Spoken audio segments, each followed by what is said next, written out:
नमस्कार दोस्तों, उत्कर्ष की ऑनलाइन क्लास में आपका स्वागत है। आप सबका दोस्तों आज हम राजस्थान के इतिहास का आरंभ करने जा रहे हैं आज इस क्लास में। और राजस्थान का इतिहास दोस्तों आरंभ होता है राजस्थान की प्राचीन सभ्यताओं के साथ में। तो दोस्तों आज हम इनके बारे में दोस्तों विस्तृत रूप से चर्चा करेंगे। और दोस्तों आप अपना सहयोग, आप अपना प्रेम उत्कर्ष परिवार के प्रति दोस्तों बना कर रखिएगा। दोस्तों जब बात करते हैं राजस्थान की प्राचीन सभ्यताओं की, तो सबसे पहले दोस्तों पढ़ते हैं इतिहास, हम राजस्थान का इतिहास। लेकिन इससे पहले दोस्तों हम छोटी सी जानकारी पढ़ते हैं कि जो इतिहास है, ये इतिहास होता है क्या है। देखिएगा, इतिहास, हालांकि हमारा जो विषय है दोस्तों ये राजस्थान का इतिहास है। और राजस्थान के इतिहास में हम आज आरंभ करेंगे दोस्तों इस क्लास में जितने भी राजस्थान की प्राचीन सभ्यताएं हैं उनसे संबंधित। तो देखिएगा, जो इतिहास है दोस्तों, इस इतिहास को वैज्ञानिक रूप से इस इतिहास का अध्ययन करने के लिए इस इतिहास को हम 3 भागों में विभाजित करते हैं। कितने भागों में विभाजित करते हैं? 3 भागों में इतिहास को विभाजित कर रखा है। जो पहला काल है दोस्तों, इसका नाम है प्राग ऐतिहासिक काल। देखिएगा, प्राग ऐतिहासिक काल, इसी को प्राग ऐतिहासिक काल भी कहते हैं दोस्तों, प्राग ऐतिहासिक काल।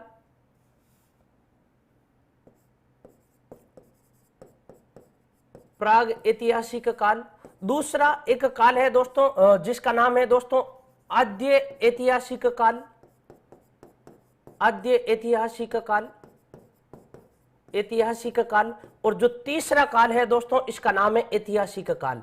देखिएगा, ये तीनों काल है क्या? ऐतिहासिक काल, आद्य ऐतिहासिक काल और प्राक ऐतिहासिक काल या प्राग ऐतिहासिक काल भी कहते हैं। देखिएगा, यदि इन तीनों की हम परिभाषा लिखनी चाहिए दोस्तों, सबसे पहले इसका आरंभ होता है, यानी नंबर 1 प्राक ऐतिहासिक काल, नंबर 2 आद्य ऐतिहासिक काल और नंबर 3 क्या है दोस्तों? ऐतिहासिक काल। सबसे पहले देखिएगा, प्राक ऐतिहासिक काल है क्या? देखिएगा, सभ्यता और संस्कृति का वह युग जिसमें मानव की उत्पत्ति मानी जाती है, यानी जहां से मानव की उत्पत्ति हुई है या जब से मानव की उत्पत्ति हुई है तभी से इस काल का आरंभ माना जाता है। इस काल में मानव इतिहास के या मानव संस्कृति और सभ्यता के जो भी साक्ष्य उपलब्ध है वो लिखित साक्ष्य उपलब्ध नहीं है। यानी हम यूं कह सकते हैं दोस्तों, ये एक ऐसा काल है जिसमें जो लिखित साक्ष्य होते हैं ये लिखित साक्ष्य उपलब्ध नहीं है। इस काल में जितने भी लिखित साक्ष्य हैं दोस्तों ये उपलब्ध नहीं है, ये याद रखिएगा, उपलब्ध नहीं है। और इसका जो आरंभ माना जाता है दोस्तों मानव की उत्पत्ति के साथ, यानी मानव की उत्पत्ति जिस काल से मानी जाती है और मानव की उत्पत्ति के साथ जिस काल का आरंभ होता है उस काल को हम प्राग ऐतिहासिक काल के नाम से जानते हैं। यहां पर मानव संस्कृति और मानव सभ्यता के जितने भी उपलब्ध साक्ष्य है वो किसी लिखित सामग्री में नहीं मिलते हैं। उस काल को हम प्राग ऐतिहासिक काल कहते हैं। दूसरा एक काल है दोस्तों जिसका नाम है आद्य ऐतिहासिक काल। यानी देखिएगा, इसमें मानव की संस्कृति और सभ्यता से संबंधित साक्ष्य तो मिलते हैं लिखित रूप से, या लिखित रूप में साक्ष्य तो मिलते हैं, लेकिन हम यूं कह सकते हैं उन साक्ष्यों को हम पढ़ नहीं सकते, यानी लिखित सामग्री मिलती है। देखिएगा, लिखित सामग्री मिलती है, इस काल में लिखित सामग्री मिलती है, या हम यूं लिख सकते हैं दोस्तों, इस काल में लिखित साक्ष्य मिले हैं, लिखित साक्ष्य मिले हैं, लेकिन अपठनीय है। लेकिन क्या है? अपठनीय है। अपठनीय इसका अर्थ यह हुआ दोस्तों, लेकिन हम उनको पढ़ नहीं सकते, लेकिन अपठनीय है। उस काल को हम क्या कहते हैं दोस्तों? उस काल को हम आद्य ऐतिहासिक काल कहते हैं। यानी यहां पर आपको लिखित साक्ष्य मिलेंगे, आपको यहां पर लिखित प्रमाण मिलेंगे, लेकिन उनको हम पढ़ नहीं पाते हैं। उस काल को हम क्या कहते हैं? आद्य ऐतिहासिक काल कहते हैं। तीसरा है दोस्तों जिसका नाम है ऐतिहासिक काल। हम यूं कह सकते हैं यहां पर जो साक्ष्य मिले हैं दोस्तों इस काल में वो लिखित साक्ष्य मिले हैं, और ये जितने भी लिखित साक्ष्य मिले हैं दोस्तों ये लिखित साक्ष्य जो पढ़नीय है, पठनीय है, इनको हम पढ़ सकते हैं। मानव के इतिहास की जानकारी लिखित रूप से मिलती है और इसको हम पढ़ सकते हैं। इस काल को हम क्या कहते हैं दोस्तों? ऐतिहासिक काल कहते हैं। यहां पर याद रखिएगा, यहां पर लिखित साक्ष्य नहीं मिले हैं, किसी भी प्रकार के लिखित साक्ष्य नहीं मिले हैं। यहां पर लिखित साक्ष्य तो मिले हैं लेकिन हम उनको पढ़ नहीं पाते हैं। इस कारण हम यूं कह सकते हैं इस काल, देखिएगा जो आद्य ऐतिहासिक काल है, इस काल की जो लिपि है यानी लिखा गया है लेकिन हम पढ़ नहीं पा रहे हैं, लिखा गया है लेकिन हम पढ़ नहीं पा रहे हैं। इस कारण इस काल की दोस्तों एक लिपि है, इसी काल की एक क्या है, लिपि है। उस लिपि को हम कहते हैं सर्पिलाकार लिपि। इस लिपि का नाम क्या देते हैं दोस्तों, सर्पिलाकार लिपि, सर्पिलाकार लिपि। इस लिपि के दोस्तों अनेक सारे नाम हैं, देखिएगा सर्पिलाकार लिपि कहते हैं। ये जो लिपि है दोस्तों, इस काल में लिखने की जो लिपि है वो लिपि किस प्रकार की है, जैसे देखिएगा इस काल में हम यूं लिखते हैं, यानी यहां से हम लिखना आरंभ करते हैं, यानी देखिएगा हम लिखना आरंभ हमने यहां से किया था और यहां समाप्त होते हैं, वापस इस प्रकार से आते हैं और इस प्रकार से लिखा जाता है। यानी हम लिख सकते हैं दोस्तों, इसमें जो आरंभ होता है दाएं से बाएं और बाएं से दाएं, दाएं से बाएं और दाएं से बाएं, इस प्रकार की इस लिपि है। इस कारण इस काल की जो लिपि है उस लिपि को हम क्या कहते हैं, सर्पिलाकार लिपि कहते हैं। इस लिपि को दोस्तों हम गोमूत्र लिपि भी कहते हैं, यानी इसी लिपि का एक नाम है दोस्तों जिसको हम क्या कहते हैं, गोमूत्र लिपि भी कहते हैं, गोमूत्र लिपि भी कहते हैं। यानी इसी लिपि को क्या कहा जाता है, गोमूत्र लिपि कहा जाता है। किस लिपि को, वह लिपि जो अज्ञ या आद्य ऐतिहासिक काल में मिली है, जिसको पढ़ नहीं सकते, लिखित सामग्री है लेकिन पढ़ नहीं सकते, और इसी लिपि को हम दोस्तों पुष्टोफिदन लिपि भी कहते हैं। इसी लिपि को क्या कहा जाता है दोस्तों, पुष्टोफिदन लिपि भी कहा जाता है, पुष्टोफिदन, पुष्टोफिदन लिपि भी कहा जाता है। और इसी लिपि को हम क्या कहते हैं दोस्तों, सर्पिलाकार लिपि भी कहते हैं। देखिएगा इतिहास के जो 3 काल है, पहला काल जिसका नाम है प्राग ऐतिहासिक काल, दूसरा काल जिसका नाम है आद्य ऐतिहासिक काल, और तीसरा काल है जिसका नाम है दोस्तों ऐतिहासिक काल। हालांकि ये दोस्तों इंडियन हिस्ट्री का विषय है, लेकिन फिर भी समझिएगा आप, विश्व की जितनी भी दोस्तों प्राचीनतम सभ्यताएं हैं, जैसे देखिएगा दोस्तों सबसे पहले सिंधु घाटी सभ्यता, देखिएगा एक सभ्यता है जिसका नाम है सिंधु घाटी सभ्यता, सिंधु घाटी सभ्यता। इसी सभ्यता को कहा जाता है हड़प्पा सभ्यता। हालांकि सिंधु घाटी नदी के किनारे विकसित होने के कारण इस सभ्यता को नाम क्या दे दिया, सिंधु घाटी सभ्यता दे दिया। भारत की, राजस्थान की या विश्व की दोस्तों याद रखिएगा, कोई भी यदि सभ्यता है तो उस सभ्यता किसी ना किसी सभ्यता का पूर्ण विकसित रूप, या कोई ना कोई सभ्यता किसी ना किसी नदी घाटी के किनारे विकसित हुई है। तो सिंधु घाटी सभ्यता दोस्तों इसी काल का उदाहरण है। किस काल का, आद्य ऐतिहासिक काल का। दोस्तों एक ईरान और इराक यानी एक सभ्यता है जिसका नाम है दोस्तों मेसोपोटामिया की सभ्यता, मेसोपोटामिया की सभ्यता। और जो दोस्तों मेसोपोटामिया की जो सभ्यता है, पोटामिया की जो सभ्यता है दोस्तों, जो दजला और फेरात नदी के किनारे विकसित हुई है दोस्तों, ये भी किस काल का उदाहरण है, आद्य ऐतिहासिक काल का उदाहरण है। इसके अलावा दोस्तों एक और सभ्यता है जो हांगो नदी के किनारे विकसित हुई, उसको हम कहते हैं दोस्तों चीन की सभ्यता। किसकी सभ्यता, चीन की सभ्यता कहते हैं। और दोस्तों राजस्थान में इसी सभ्यता का एक पार्ट है जिसको हम कहते हैं जिसको हम कहते हैं कालीबंगा सभ्यता। कौन सी सभ्यता, कालीबंगा सभ्यता, इसी का पार्ट है। यानी कालीबंगा जो सभ्यता है दोस्तों, ये सभ्यता किसका पार्ट है, आद्य ऐतिहासिक काल का पार्ट है, या आद्य ऐतिहासिक काल का पार्ट है।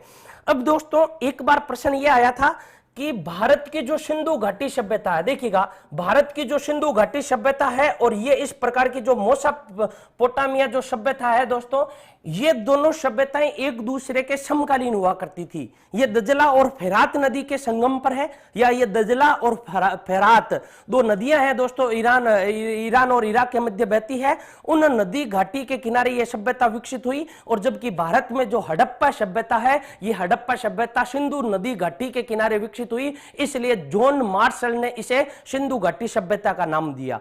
दोस्तों इन दोनों सभ्यताओं के समान, या हम यूं कह सकते हैं समकालीन होने का एक अवशेष मिलता है, बेलन। यानी हम यूं कह सकते हैं एक बेलन मिलता है। ये बेलन कहां मिलता है, यहां पर, और ऐसा ही बेलन मिलता है यहां पर। इसका मतलब इन दोनों सभ्यताओं के मध्य कुछ ना कुछ अंत्यक्रिया थी, कुछ ना कुछ इन दोनों सभ्यताओं के मध्य क्या थे, संबंध थे। इन दोनों सभ्यताओं के एक समान होने के या एक दूसरे के समकालीन होने का पहला क्या मिलता है, प्रमाण मिलता है। तो देखिएगा हमारी जो सभ्यता है दोस्तों, हम आज पढ़ेंगे राजस्थान की सभ्यता में कालीबंगा सभ्यता। कालीबंगा सभ्यता और पीलीबंगा सभ्यता दोनों राजस्थान के हनुमानगढ़ जिले में घग्गर नदी के किनारे विकसित हुई, जो आद्य ऐतिहासिक काल का उदाहरण है और सिंधु या हड़प्पा सभ्यता का एक पार्ट है दोस्तों। तो देखिएगा, हम पढ़ते हैं दोस्तों, आरंभ करते हैं जो कालीबंगा सभ्यता यहां से। देखिएगा, जो कालीबंगा सभ्यता है, इस सभ्यता के बारे में पढ़ते हैं। सभ्यता का नाम है कालीबंगा सभ्यता। और दोस्तों, कोई भी सभ्यता हो किसी ना किसी नदी घाटी के किनारे विकसित होती है। तो कालीबंगा सभ्यता सबसे पहले दोस्तों है कहां पर? तो कालीबंगा सभ्यता है दोस्तों घग्गर नदी के किनारे। किस नदी के किनारे? घग्गर नदी के किनारे।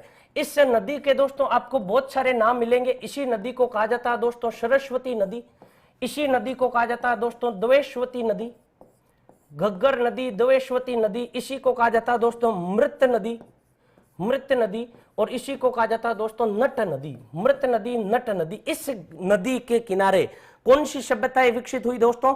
कालीबंगा सभ्यताएं विकसित हुई। और जो जिला है दोस्तों, वो जिला कौन सा है दोस्तों? हनुमानगढ़। राजस्थान का जो जिला है, जिले का नाम क्या? हनुमानगढ़। और हनुमानगढ़ में एक और सभ्यता है दोस्तों जिसका नाम है पीलीबंगा सभ्यता। कौन सी सभ्यता? इसी का पार्ट है दोस्तों कालीबंगा और पीलीबंगा।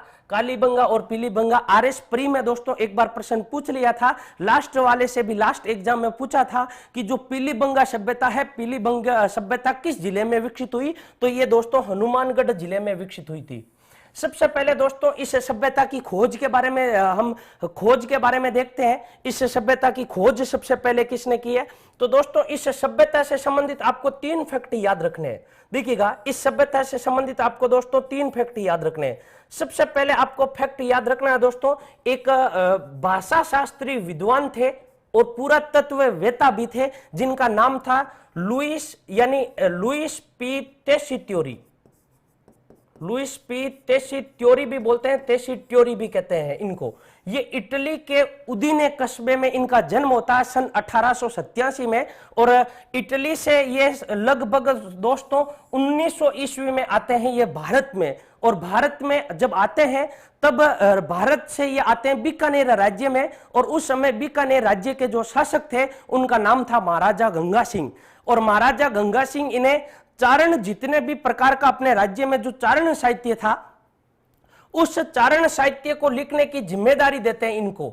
और जो दोस्तों बीकानेर में जो गंगा गोल्डन जुबली या जो बीकानेर संग्रहालय है, ये बीकानेर संग्रहालय इन्हीं की देन है।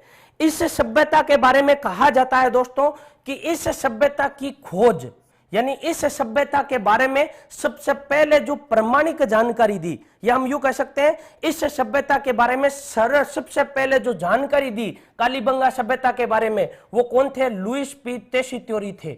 यानी दोस्तों इनके बारे में लिख सकते हैं जो कालीबंगा सभ्यता है, कालीबंगा सभ्यता के बारे में, कालीबंगा सभ्यता के बारे में सर्वप्रथम जानकारी दी, सर्वप्रथम जानकारी दी।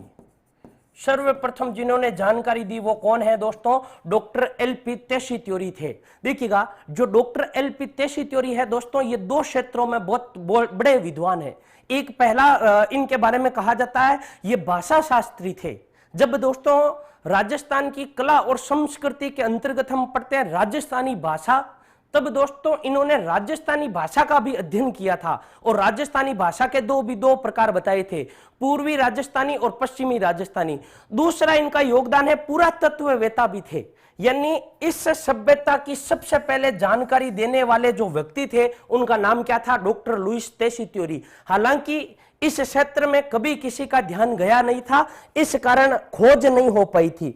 और दोस्तों इस सभ्यता का जो प्रथम खोजकर्ता माना जाता है वो अमलानंद घोष को मानते हैं। इस सभ्यता के जो प्रथम खोजकर्ता है, देखिएगा, इस सभ्यता के जो प्रथम खोजकर्ता मानते हैं हम, प्रथम खोजकर्ता के रूप में प्रथम खोजकर्ता है वो है अमलानंद घोष। और इन्होंने इस सभ्यता की खोज की थी दोस्तों सन 1952 में। नाम क्या है? अमलानंद घोष। अमलानंद घोष सबसे पहले खोज की थी। और सबसे पहले खोज करने वाले जो पुरातत्ववेत्ता थे उनका नाम क्या था? अमलानंद घोष। हालांकि बाद में दोस्तों, इनके बाद में इस सभ्यता का खोज, यानी हम यूं कह सकते हैं दोस्तों, इनके बाद में इस सभ्यता की खोज 2 व्यक्तियों के द्वारा की गई थी इसके बाद में। और ये खोज आरंभ हुई थी इनके बाद में सन 1961 से लेकर सन 1969 तक खोज चली थी। और इस दौरान दो व्यक्ति थे दोस्तों, एक का नाम था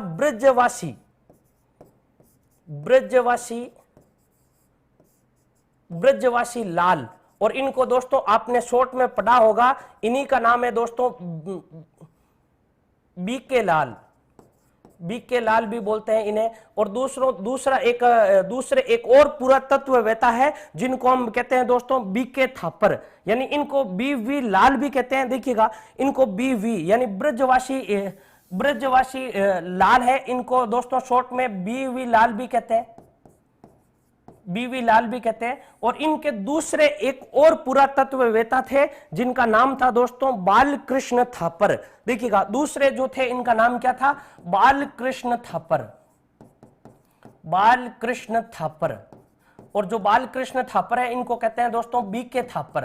देखिएगा, आपसे पूछ लिया जाता है, कई बार शॉर्ट में नाम आ जाता है बीके थापर और बीवी जो लाल है, इन दो व्यक्तियों ने किस सभ्यता की विस्तृत रूप से खोज की थी। देखिएगा, जो कालीबंगा सभ्यता है दोस्तों, कालीबंगा सभ्यता में प्रमुख रूप से 4 व्यक्तियों के नाम आते हैं। सबसे पहले डॉक्टर एलपी तेशीत्योरी, जिन्होंने सबसे पहले इस सभ्यता के बारे में जानकारी दी थी, और प्रथम खोजकर्ता के रूप में इस सभ्यता के रूप में हम जिनको जानते हैं उनका नाम क्या है दोस्तों, अमलानंद घोष है। और इसके बाद में दोस्तों ब्रजवासी थापर और ब्रजवासी लाल और बीके थापर, ये 2 है जिन्होंने विस्तृत रूप से इस सभ्यता की खोज की थी।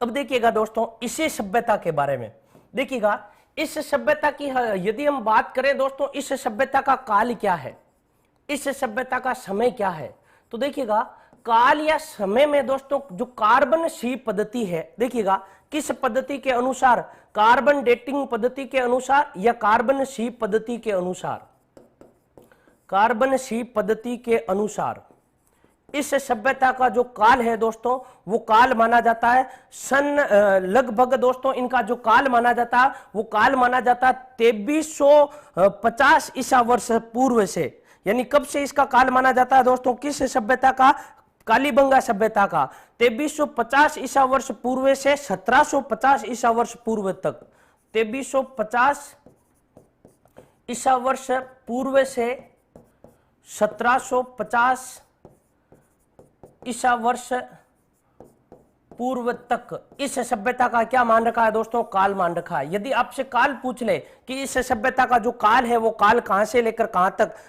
2350 ईसा वर्ष पूर्व से लेकर 1750 ईसा वर्ष पूर्व तक। दोस्तों इसमें आपको जो शब्द मिलेगा कालीबंगा शब्द, इस कालीबंगा शब्द के बारे में कहा जाता है, ये कालीबंगा जो शब्द है ये सिंधी भाषा का शब्द है। कालीबंगा जो शब्द है ये किस भाषा का शब्द है, सिंधी भाषा का शब्द है। और इस कालीबंगा शब्द का जो अर्थ होता है वो होता है काले रंग की चूड़ियां। कई बार प्रश्न आ रखा है दोस्तों कालीबंगा का शाब्दिक अर्थ क्या होता है। कालीबंगा शब्द का जो शाब्दिक अर्थ होता है वो होता है काले रंग की चूड़ियां, काले रंग की चूड़ियां, काले रंग की चूड़ियां। यहां पर काले रंग की चूड़ियों को ढेर प्राप्त हुए हैं दोस्तों, बहुत ज्यादा काले रंग की चूड़ियां मिली है, इस कारण इस सभ्यता का नाम क्या दे दिया है, कालीबंगा सभ्यता। ये एक सिंधी शब्द है और जिसका अर्थ क्या होता है दोस्तों, काले रंग की चूड़ियां होता है। देखिएगा वापस समझिएगा दोस्तों, जो हम सभ्यता पढ़ रहे हैं इस सभ्यता का नाम है कालीबंगा सभ्यता। कालीबंगा सभ्यता इस नदी के किनारे विकसित हुई, घग्गर नदी के किनारे, सरस्वती नदी के किनारे, द्वेषवती नदी के किनारे, मर्त नदी के किनारे, नट नदी के किनारे। दोस्तों जो जिला है उस जिले का नाम है हनुमानगढ़। हनुमानगढ़ में इसी का एक पार्ट है जिसका नाम है पीलीबंगा सभ्यता। इस सभ्यता की खोज जिसने सबसे पहले की थी उनका नाम क्या है दोस्तों, डॉक्टर लुईस पी तेशीत्योरी, सबसे पहले जानकारी दी थी। लेकिन प्रथम खोजकर्ता के रूप में हम किसको मानते हैं, अमलानंद घोष को मानते हैं। और खोजकर्ता के रूप में सबसे पहले कब दोस्तों, सन 1952 में। उसके बाद में ब्रजवासी लाल और बालकृष्ण थापर।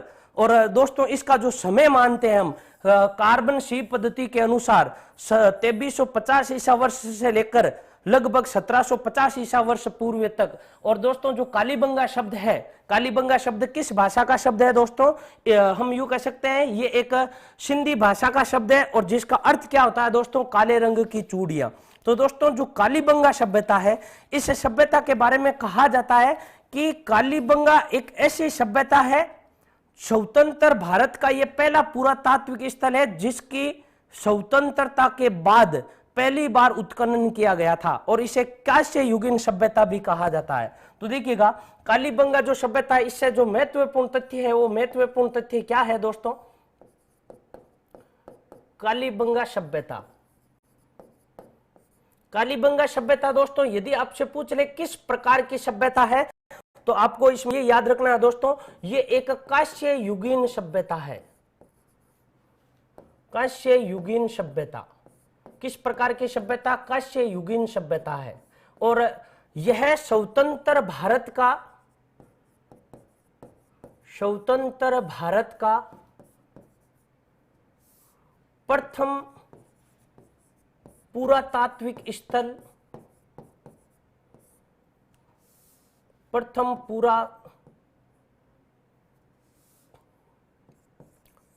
पुरातात्विक स्थल जिसकी खोज या जिसका उत्खनन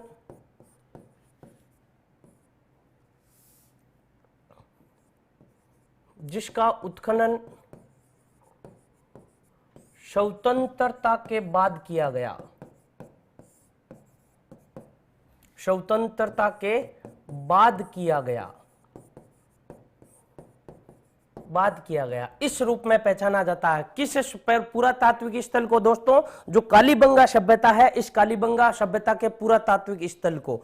दोस्तों वर्तमान में जो हनुमानगढ़ जिला है, इस हनुमानगढ़ जिले में दोस्तों इस कालीबंगा सभ्यता से संबंधित जितनी भी सामग्रियां मिली है, उन सामग्रियों को सुरक्षित रखने के लिए यहां पर राज्य सरकार द्वारा सन 1985-86 में कालीबंगा संग्रहालय की स्थापना की गई है। तो यहां पर एक संग्रहालय भी है दोस्तों, जिसका नाम है कालीबंगा संग्रहालय, कालीबंगा संग्रहालय अर्थात कालीबंगा म्यूजियम। और ये जो कालीबंगा म्यूजियम है दोस्तों, ये कालीबंगा म्यूजियम है कहां पर? हनुमानगढ़ जिले में।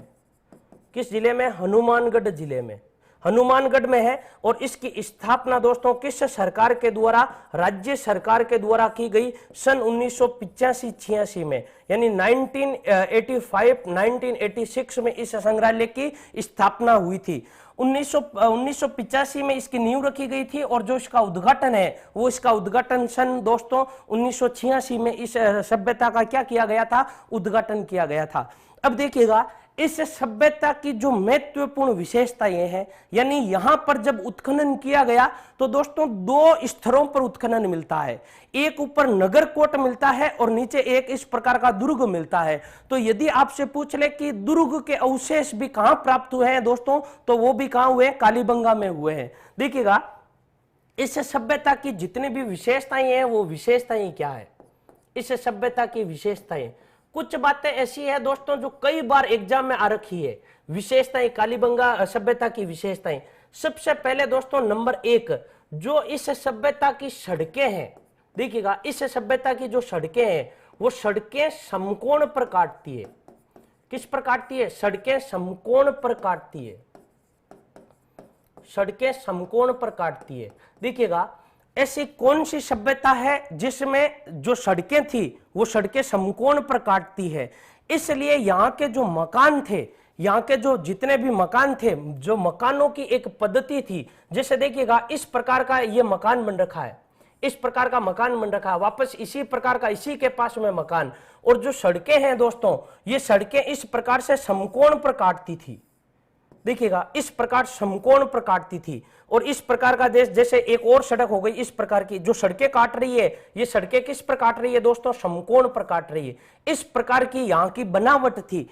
देखिएगा इसके बाद में ये वापस इधर घर आ गया। जो सड़कें हैं वो सड़कें किस पर काटती है? समकोण पर काटती है।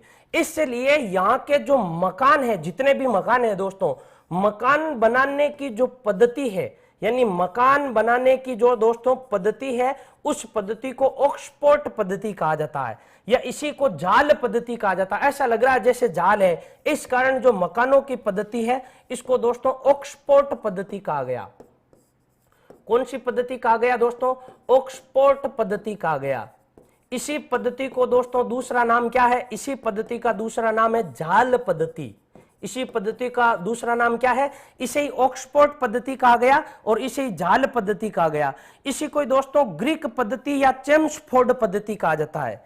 इसी को क्या कहा जाता है? ग्रीक पद्धति, ग्रीक पद्धति। इसी को दोस्तों चेम्सफोर्ड पद्धति कहा जाता है, चेम्सफोर्ड पद्धति। तो देखिएगा यहाँ की जो सड़कें हैं दोस्तों, ये सड़कें किस पर काटती है? समकोण पर काटती है। और गजब बात यह है कि जितने भी दोस्तों यहाँ मकान मिले हैं, जितने भी यहाँ के जो भवन है, वो भवन आपको कच्ची ईंटों के मिलेंगे। यानी यहाँ पर जो आपको मकान है दोस्तों, ये मकान आपको किस ईंटों के मिलेंगे? कच्ची ईंटों के मिलेंगे।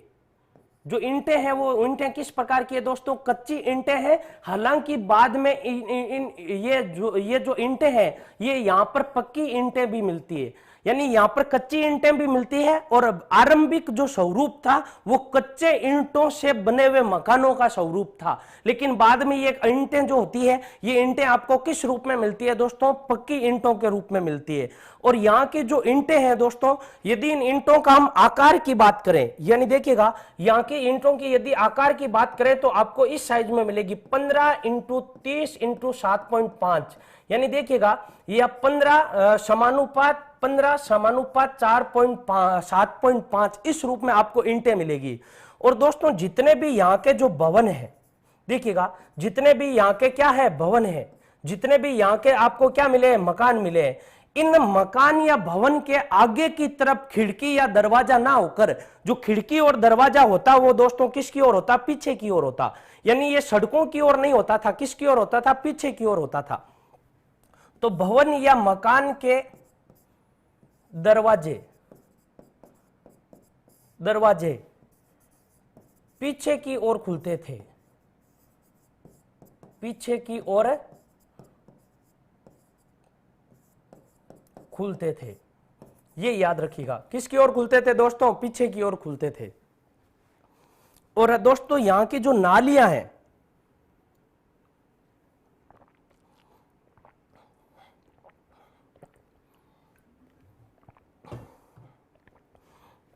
और दोस्तों देखिएगा यहां की याद रखिएगा, यहां आपको जितने भी दोस्तों नालियां मिलेगी, देखिएगा मकानों के बाहर आपको जितनी भी किसी भी प्रकार की, यदि आपको हम बात करें नालियों की बात करें, तो यहाँ की जो नालियां हैं दोस्तों, ये नालियां कास्ट की बनी हुई मिली है। किसकी बनी हुई मिली है? कास्ट की, लकड़ी की बनी हुई मिली है। हालांकि बाद में यानी कुछ दूरी पर आपको जो ये यहां से लेकर यहां तक यदि नाली लंबी है तो कुछ लंबाई तक या कुछ दूरी पर तो ये नालियां मिलेगी लकड़ी की, और बाद में यही नालियां, इन्हीं नालियों का निर्माण पक्की नालियों के रूप में कर दिया गया। तो दोस्तों आपसे ये प्रश्न पूछा जा सकता है कि यहां जो नालियां मिली है वो किसकी है? लकड़ी की है, लकड़ी से निर्मित। किससे निर्मित? लकड़ी से निर्मित।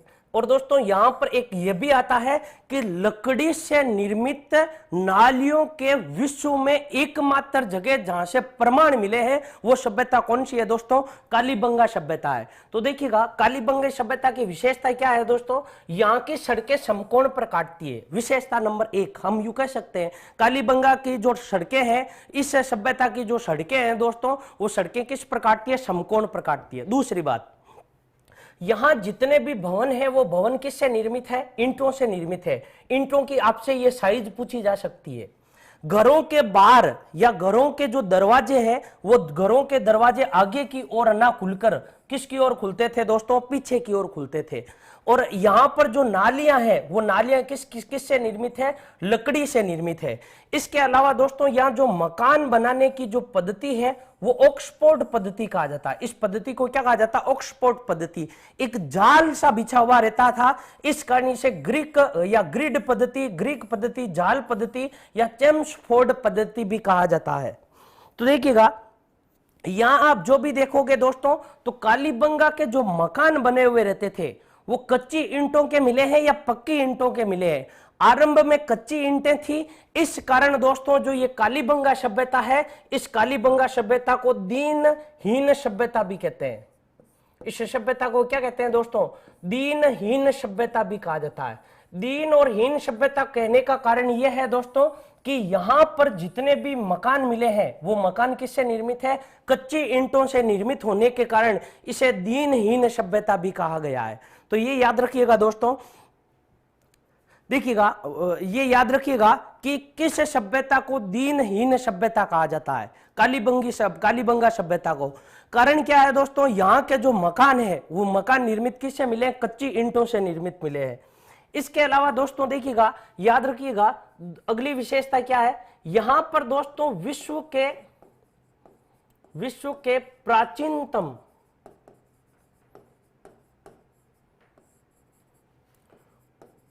जूते हुए खेत के प्रमाण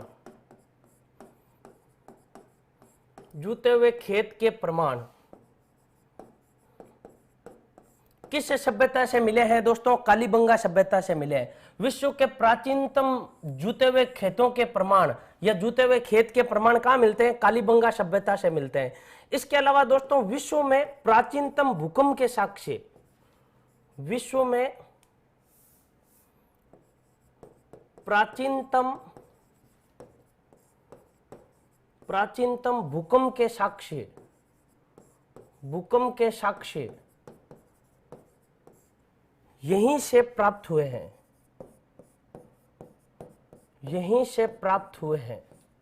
कहां से प्राप्त हुए हैं? कालीबंगा से ही प्राप्त हुए। दोस्तों इसका प्रमाण कैसे मिलता है? भूकंप के साक्ष्य, यानी यहां की यदि आप जितने भी मकान बने हुए देखोगे, जैसे देखिएगा इस प्रकार के ये मकान बन रखे हैं, तो मकान के अंदर जो मकान की दीवारें हैं, इन दीवारों में आपको जगह जगह पर क्या मिलेगी दोस्तों? दरारें मिलेगी। यानी यहाँ के मकानों में आपको क्या मिलती है दोस्तों? दरारें मिलती है, जिससे यह पता चलता है कि इस सभ्यता का जो पतन है वो पतन किसी प्राकृतिक आपदा या जलवायु परिवर्तन या भूकंप के कारण हुए हैं। इसलिए हम कहते हैं कि भूकंप के जितने भी प्राचीनतम साक्ष्य हैं इस विश्व में वो कहां पर मिले हैं दोस्तों? कालीबंगा सभ्यता से मिले हैं। दोस्तों यहाँ के जो लोग थे, अर्थात यहाँ के जो लोग हैं, वो लोग जो थे वो लोग एक साथ में 2 फसल बोते थे, इसके भी यहाँ पर प्रमाण मिले हैं। तो यदि आपसे पूछ ले कि ऐसी कौन सी सभ्यता है जिसमें एक साथ 2 फसल बोने के प्रमाण मिले हैं, तो वो सभ्यता दोस्तों कौन सी है? कालीबंगा सभ्यता है। यानी एक साथ 2 फसल बोने के प्रमाण, एक साथ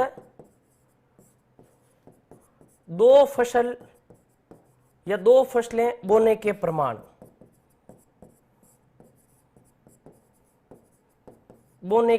कहां मिले हैं दोस्तों? कालीबंगा से मिले हैं। जैसे 2 फसल कौन कौन सी है दोस्तों? एक तो जौ की फसल और दूसरी कौन सी फसल दोस्तों? गेहूं की फसल। आपसे पूछा जा सकता है एक साथ में 2 फसल बोने के जो प्रमाण मिले हैं वो प्रमाण किस सभ्यता से मिले हैं दोस्तों? कालीबंगा सभ्यता से मिले हैं। इसके अलावा दोस्तों यहां पर अग्नि वेदिकाएं भी मिलेगी आपको बहुत सारी। देखिएगा यहां पर उत्खनन के दौरान आपको यज्ञ कुंड मिले हैं। क्या मिले हैं? यज्ञ कुंड, यज्ञ या यज्ञ कुंड मिले हैं, या फिर हम यूं कह सकते हैं अग्नि वेदिकाएं मिली है। अग्नि वेदिकाएं प्राप्त हुई है।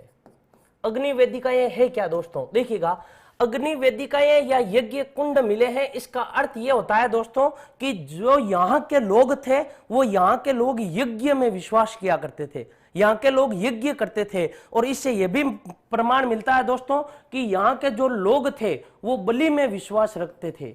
यानी यहाँ पर बलि प्रथा विद्यमान थी। बलि प्रथा क्या थी? विद्यमान थी। बलि प्रथा विद्यमान थी। और यहाँ के यदि हम बात करें दोस्तों कि यहाँ के जो लोग थे, यहाँ के लोगों का जो कुत्ता था, यानी पशु कुत्ता यहाँ का प्रिय जानवर था। कुत्ता यहाँ का प्रिय जानवर था तथा ऊंट से परिचित थे।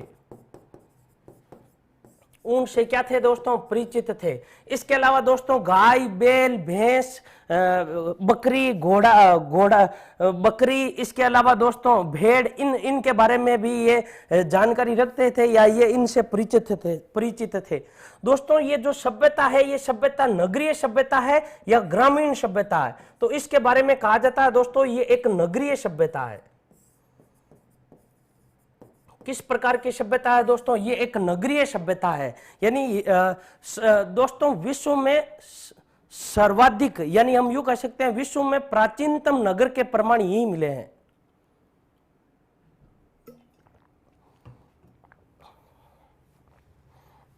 नगरीय सभ्यता, विश्व में प्राचीनतम नगर का प्रमाण, विश्व में प्राचीनतम नगरों के प्रमाण, नगरों के प्रमाण कहाँ मिले हैं दोस्तों, यहीं पर कालीबंगा में मिले हैं। ये किस प्रकार की सभ्यता है दोस्तों, ये एक नगरीय सभ्यता है। इसके अलावा दोस्तों यहां पर किसी भी प्रकार की कोई मूर्ति नहीं मिली है, यानी हम यूं कह सकते हैं यहां के लोग या यहां पर मूर्ति, देवी या देवता के पूजन,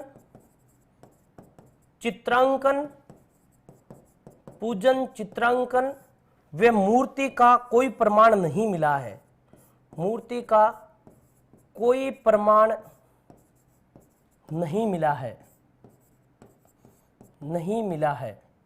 कोई प्रमाण नहीं मिला है,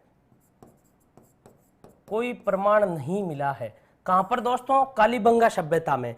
इसके अलावा दोस्तों याद रखिएगा जो यज्ञ कुंड है वो यज्ञ कुंड या अग्नि वेदिकाएं हैं, वो अग्नि वेदिकाएं कहां से प्राप्त होती है दोस्तों, कालीबंगा से। इससे यह पता चलता है कि यहां पर बलि प्रथा विद्यमान थी, यहां के लोग बलि में विश्वास रखते थे और यहां के लोग बलि दिया करते थे। इसके अलावा कुत्ता यहां का दोस्तों प्रिय जानवर हुआ करता था, लोग घोड़ों से भी परिचित थे। इसके अलावा दोस्तों भेड़, गाय, भैंस, बकरी, ये सारे इनके दोस्तों पशु थे, ये इन सब से परिचित थे। भेड़, गाय, भैंस, बकरी, घोड़ा, कुत्ता, ये इन सब से परिचित थे दोस्तों, जिसमें से जो प्रिय जानवर था वो प्रिय जानवर क्या था दोस्तों, कुत्ता था। कालीबंगा सभ्यता नगरीय सभ्यता है या ग्रामीण सभ्यता है। आगे दोस्तों एक सभ्यता आएगी जिसका नाम होगा आहड़ सभ्यता। लेकिन जो आहड़ सभ्यता है ये आहड़ सभ्यता ग्रामीण सभ्यता थी, लेकिन नगर के जो प्राचीनतम साक्ष्य मिलते हैं वो कालीबंगा से मिलते हैं। ये किस प्रकार की सभ्यता थी दोस्तों, नगरीय सभ्यता थी। यहां पर किसी भी मूर्ति, देवी देवताओं यानी इनसे संबंधित कोई भी पूजन, चित्रांकन या मूर्ति पूजन का कोई भी प्रमाण नहीं मिलता। किस सभ्यता से, कालीबंगा सभ्यता से।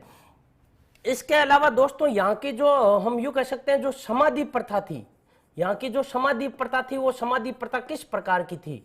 यहाँ पर 3 प्रकार से अंतिम संस्कार किया जाता था। यहाँ की जो समाधियां हैं दोस्तों हम यूं कह सकते हैं यहाँ की कुल 3 प्रकार की समाधियां मिलती है या 3 प्रकार की समाधि प्रथाएं मिलती है, या फिर यहाँ 3 प्रकार से मृतक का अंतिम संस्कार किया जाता था। मृतक का जो अंतिम संस्कार होता था, मृतक का जो अंतिम संस्कार होता था वो अंतिम संस्कार 3 प्रकार से होता था। देखिएगा, प्रकार नंबर 1, यदि आपसे पूछ ले अंडाकार खड्डा खोदकर, देखिएगा सबसे पहले इस प्रकार का ये भूतल है, इस भूतल में इस प्रकार का अंडाकार खड्डा खोदकर व्यक्ति को दफनाया जाता था इस प्रकार से। और व्यक्ति का जो सिर होता था वो सिर तो होता था उत्तर दिशा में, और जो पैर होते थे वो पैर कहां होते थे दोस्तों, दक्षिण दिशा में होता था। और व्यक्ति का जो मुंह होता था वो दोस्तों ऊपर की ओर होता था। देखिएगा मुंह होता था किसकी ओर होता था, ऊपर की ओर। तो यहां पर देखिएगा एक समाधि ऐसी मिलती है जिसमें जो खड्डा होता था वो कैसा होता था दोस्तों, अंडाकार। यानी हम यूं लिख सकते हैं अंडाकार समाधि के जो प्रमाण मिले हैं वो प्रमाण कहां मिले हैं, कालीबंगा में मिले हैं। अंतिम संस्कार करने का जो दूसरा तरीका था, यहाँ का दूसरा तरीका यह था दोस्तों, यहां पर किसी भी व्यक्ति को एक खड्डा खोदकर, देखिएगा अंडाकार खड्डा खोदकर एक व्यक्ति को समेटकर, देखिएगा कैसे एक व्यक्ति को समेटकर, यानी उसकी हड्डियां सारी तोड़कर गोल मटोल करके इसको दफना दिया जाता था। एक तो यह तरीका था। तीसरी जो समाधि का आपको प्रकार मिलता है अंतिम संस्कार करने का, वो ये मिलता है कि एक गहरा खड्डा खोदकर इस व्यक्ति के साथ में, यानी देखिएगा जब भी व्यक्ति का अंतिम संस्कार किया जाता था तो इसके साथ में कुछ आभूषण भी मिले हैं। क्या मिले हैं? आभूषण भी मिले हैं कुछ दोस्तों। इस अंतिम संस्कार के साथ ये यानी हम यूं कह सकते हैं ये शव के साथ कुछ खाद्य सामग्रियां भी रखते थे। क्या रखते थे दोस्तों? खाद्य सामग्रियां भी रखते थे। यानी तीन तरीके थे दोस्तों। एक तो अंडाकार समाधि में व्यक्ति के सर को उत्तर में रखकर, पैर दक्षिण में रखकर, मुंह ऊपर की ओर रखते थे।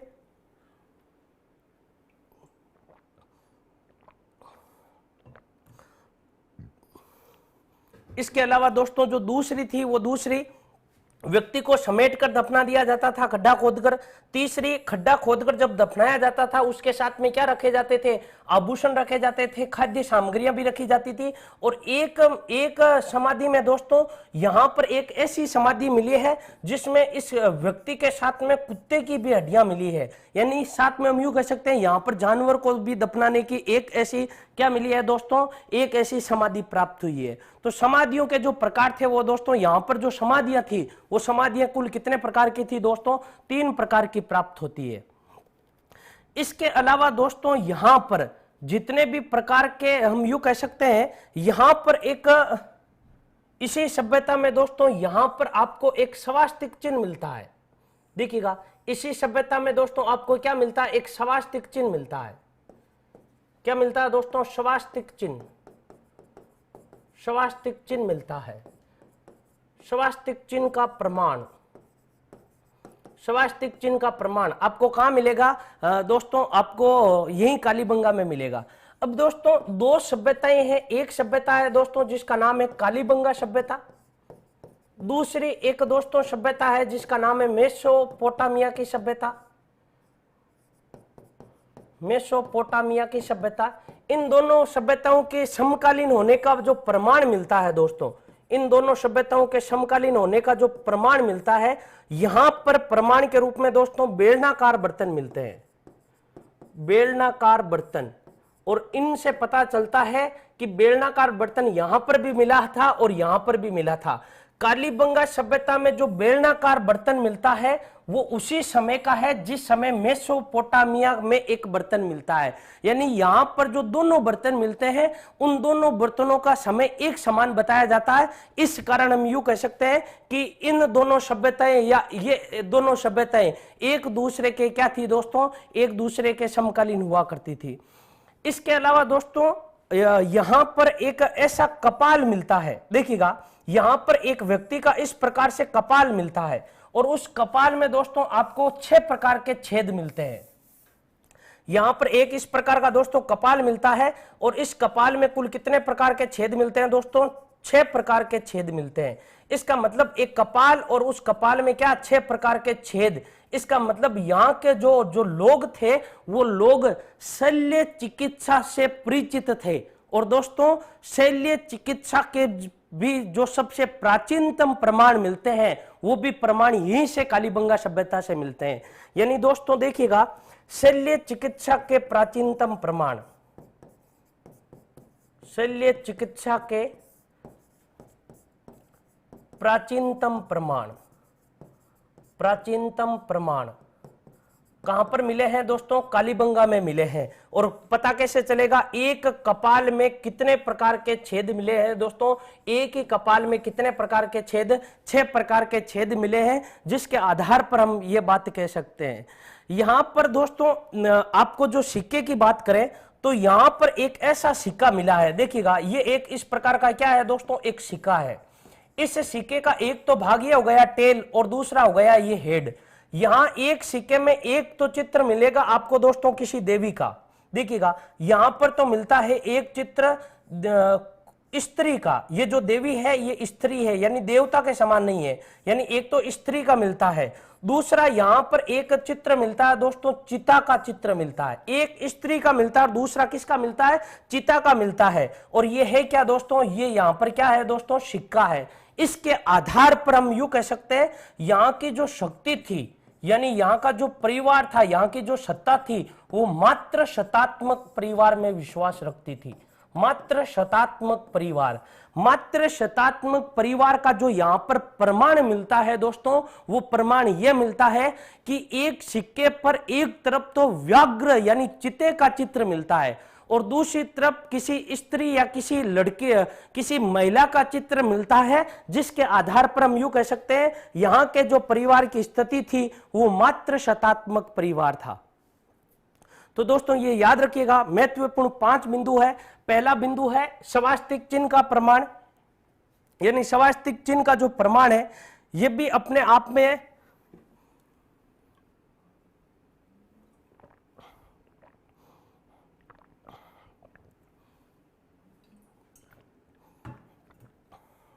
जो दोस्तों देखिएगा स्वास्तिक चिन्ह का जो प्रमाण है ये भी अपने आप में यह दर्शाता है कि यहां के जो लोग थे वो यहां के लोग वास्तु दोष को दूर करने के लिए, वास्तु दोष को दूर करने के लिए, किसको दूर करने के लिए? वास्तु दोष को दूर करने के लिए किसका प्रयोग करते थे? स्वास्तिक चिन्ह का प्रयोग करते थे। इसके प्रमाण मिले हैं। जो दोस्तों मेसोपोटामिया की सभ्यता है, जो कालीबंगा सभ्यता है दोस्तों, इनमें भी समानता मिलेगी आपको। इसके अलावा दोस्तों जो कालीबंगा सभ्यता है इसमें आपको कपाल मिलेगा जिसमें 6 छेद है और एक सिक्का है जिससे मात्र शतात्मक परिवार के बारे में जानकारी मिलती है। इसके अलावा दोस्तों इस सभ्यता यानी जो कालीबंगा सभ्यता है दोस्तों, जो कालीबंगा सभ्यता है, इस कालीबंगा सभ्यता के बारे में, इस कालीबंगा सभ्यता को दोस्तों सिंधु सभ्यता की तीसरी राजधानी कहा जाता है। सिंधु सभ्यता की कौन सी राजधानी? तीसरी, सिंधु सभ्यता की तीसरी राजधानी, तीसरी राजधानी।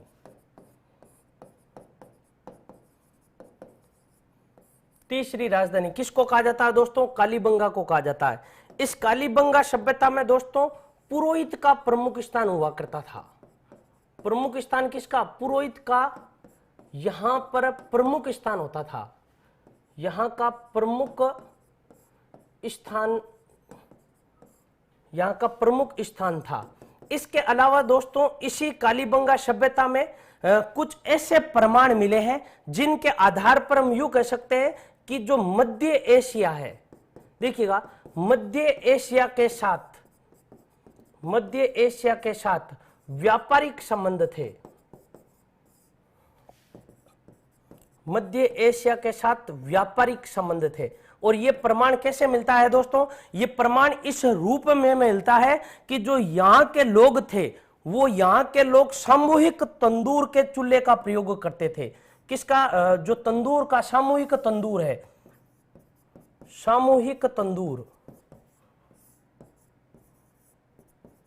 सामूहिक तंदूर का प्रयोग, जो सामूहिक तंदूर का प्रयोग है दोस्तों ये यहीं से मिलता है, सामूहिक तंदूर का प्रयोग। और यहां पर भी दोस्तों वर्तमान में भी हनुमानगढ़ जिले का जो क्षेत्र है यहां पर भी आज भी तंदूर का प्रयोग किया जाता है। तो दोस्तों ये जो तंदूर है दोस्तों ये मूलतः मध्य एशिया का है और ये मध्य एशिया के इस बात को दर्शाता है कि यहाँ के जो लोग थे इन लोगों का संबंध कहां से था? मध्य एशिया से था, व्यापारिक दृष्टि के तौर पर। तो दोस्तों ये जो हमारी जो सभ्यता थी इस सभ्यता का नाम है सिंधु। ये जो सभ्यता है दोस्तों सिंधु घाटी सभ्यता का एक पार्ट है जिसको हम कहते हैं दोस्तों कालीबंगा सभ्यता। कालीबंगा सभ्यता में दोस्तों एक बात एक और याद रखिएगा, एक बार पूछ लिया था दोस्तों इसी सभ्यता के बारे में, जो यहाँ के भवन थे वहां का जो फर्श है वो अलंकृत और सजावट के रूप में मिलता है। यहाँ का कालीबंगा सभ्यता के जितने भी भवन थे, देखिएगा भवन निर्मित किससे थे? कच्ची ईंटों से। लेकिन इन भवनों का जो फर्श था वो फर्श दोस्तों सजावट के रूप में मिलता है, सजावट और अलंकृत मिलता है, सजावट और अलंकृत के रूप में मिलता है। यहाँ के कालीबंगा के जो जितने भी प्रकार के फर्श मिले हैं वो। तो दोस्तों ये हमारी जो प्रमुख कालीबंगा सभ्यता थी दोस्तों, ये कालीबंगा सभ्यता समाप्त हो गई है। देखिएगा दोस्तों, जो कालीबंगा सभ्यता है, कालीबंगा सभ्यता के बारे में अब तक जो प्रश्न आए हैं दोस्तों, इनमें दोस्तों जो सर्वाधिक प्रश्न पूछ रखा है वो ये पूछ रखा है कालीबंगा शब्द का अर्थ क्या है, एक ये भी याद रखिएगा। और आरएस में ये भी आ रखा है दोस्तों, जो पीलीबंगा है वो पीलीबंगा किस जिले में है, और इसका जो प्रथम खोज करता है दोस्तों, उस प्रथम खोजकर्ता के रूप में अमलानंद घोष को ही माना जाता है। किसको माना जाता है? अमलानंद घोष को। और जो डेट है दोस्तों वो डेट 1952 है। ये एनसीईआरटी और माध्यमिक शिक्षा बोर्ड राजस्थान की जो पुस्तक है उसमें भी ये दर्शाया, और कहीं कहीं पर आपको दोस्तों 1951 भी मिलेगी। तो दोस्तों नमस्कार, आज हम इस क्लास में इतना ही पढ़ेंगे। कल और दोस्तों सभ्यताओं के बारे में हम चर्चा करेंगे।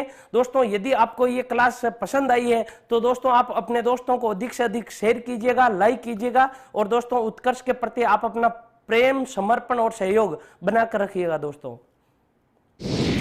Click on the subscribe button to subscribe to our channel.